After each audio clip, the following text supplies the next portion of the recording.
Hi guys, അസ്സലാമു അലൈക്കും. ഞങ്ങളുടെ പുതിയ ചാനലിലേക്ക് എല്ലാവർക്കും സ്വാഗതം.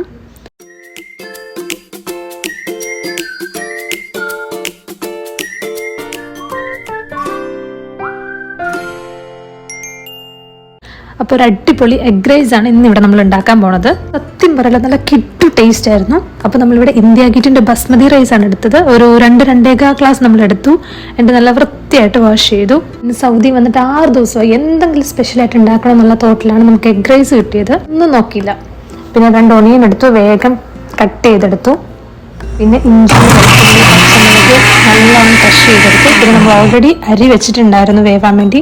നല്ല ബസ്മതി റൈസിന്റെ ഇങ്ങനെ മണമായിട്ട് തിളച്ച് പൊങ്ങി വന്നപ്പോൾ നമ്മളത് ഒരു കൊട്ടയിൽ വാർത്ത് വെക്കാനായിട്ട് വെച്ചു. നമ്മളൊരു പാൻ എടുത്തിട്ട് അതിൽ നെയ്യ് ഒഴിച്ചു കൊടുത്തു. പിന്നെ നമ്മൾ കരഞ്ഞോണ്ട് അങ്ങോട്ട് കട്ട് ചെയ്ത ഒണിയനും അതുപോലെ തന്നെ ഇഞ്ചി വെളുത്തുള്ളി പേസ്റ്റും കൂടെ അങ്ങോട്ട് ചേർത്ത് കൊടുത്തിട്ട് നല്ലോണം ഇളക്കി. പിന്നെ നമുക്ക് വേണ്ട ആവശ്യത്തിന് ഉപ്പും ചേർത്ത് കൊടുത്തു.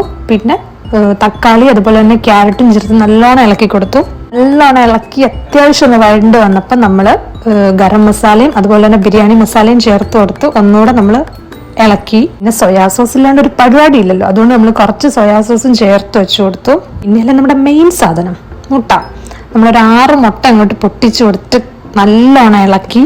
നമുക്ക് മുട്ടയുടെ കണ്ടന്റ് കൂടുതൽ വേണമെന്നുണ്ടെങ്കിൽ നമ്മൾ കുറച്ചും കൂടെ മുട്ടയുടെ എണ്ണം കൂട്ടണം. എന്നിട്ടെന്താ നമ്മൾ അരി അങ്ങോട്ട് ചോറങ്ങോട്ട് ഇട്ട് കൊടുത്ത് നല്ലോണം ഇളക്കി സൂപ്പറായിട്ട് അങ്ങോട്ട് സെറ്റാക്കി വെച്ചാൽ മതി. ഒട്ടും വെയിറ്റ് ചെയ്യാൻ പറ്റൂല. വേഗം നമ്മൾ പ്ലേറ്റിലെടുത്തു, സെർവ് ചെയ്തു.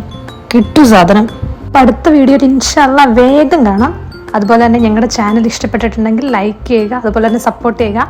എന്തെങ്കിലും പോരായ്മകളുണ്ടെങ്കിൽ നിങ്ങൾ കമൻറ്റ് ബോക്സിൽ അറിയിക്കുക.